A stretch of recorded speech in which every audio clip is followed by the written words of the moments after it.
Kita lanjutkan ya. Di dalam sebuah hadis dijelaskan, an Aisyah radhiyallahu anha annaha qalat qadimtu Makkah wa ana haidu wa lam atuf bil baiti wala baina safa wal marwati qalat fasakautu zalika ila Rasulillahi sallallahu alaihi wasallam qala fa'ali kama yaf'alul hajju ghaira an la tatufi bil baiti hatta tadkhul.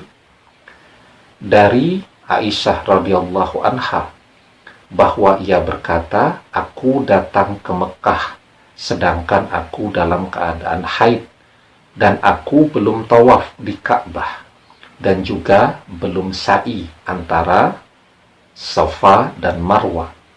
Maka Aisyah berkata, maka aku ceritakan hal itu kepada Rasulullah sallallahu alaihi wasallam. Lalu beliau bersabda, lakukan apa-apa yang dilakukan oleh orang-orang yang berhaji selain tawaf di sekeliling Ka'bah. Ya. Jadi orang-orang yang berhaji itu mereka berzikir ya, kemudian membaca Al-Qur'an dan seterusnya. Nah, maka demikian juga seorang wanita haid diperbolehkan. Ya. Jadi wanita haid itu berzikir boleh. Ya. Mengaji juga boleh selama tadi tidak memegang mushaf Al-Qur'an. Apalagi zaman sekarang kan teknologi sangat canggih ya. Orang bisa mengaji dengan memegang handphone atau gadgetnya agar gadgetnya berkah tanpa memegang mushaf Al-Qur'an. Apalagi kalau dia memang menghafalkan. Maka semuanya diperbolehkan. Yang tidak diperbolehkan tadi, mengerjakan sholat, mengerjakan puasa, memegang mushaf, kemudian mengerjakan tawaf ya. Nah, sekarang pertanyaannya bagaimana wanita yang sedang haid ingin mengerjakan sebuah amaliyah agar mantannya atau suaminya kembali kepada dia. Jadi ketika amaliyah itu doanya disusun oleh para ulama ya, berupa doa, maka boleh dikerjakan kapan saja. Ya. Kalau kemudian amaliyah itu berasal dari ayat Al-Qur'an. Jadi misal memperbanyak atau ijazahnya itu membaca surat Al-Ikhlas, maka juga diperbolehkan. Tentu dengan tidak memegang mushaf Al-Qur'an, ya. Nah, jadi termasuk ketika mau tidur yang biasa membaca Al-Ikhlas, An-Nas, Al-Falaq, ayat kursi dan seterusnya juga diperbolehkan.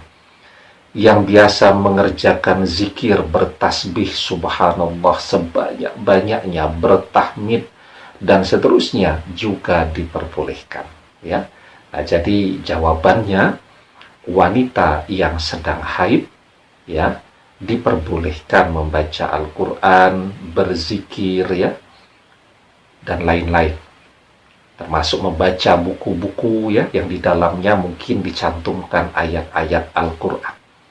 Termasuk juga yang sedang mengerjakan sebuah amaliyah dan amaliyah itu berasal dari ayat-ayat atau surat-surat yang ada di dalam Al-Qur'an juga diperbolehkan untuk diteruskan ya ketika dia sedang haid.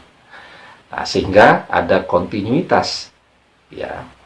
Jadi selama tidak haid dia kerjakan dan ketika haid tidak berhenti ya, karena memang kunci keberhasilan sebuah amaliyah itu dilakukan secara rutin, terus-menerus, dan tidak diberikan jeda. Ya, demikian semoga bermanfaat. Wallahu a'lam bishawab, billahi taufiq wal hidayah. Assalamualaikum warahmatullahi wabarakatuh.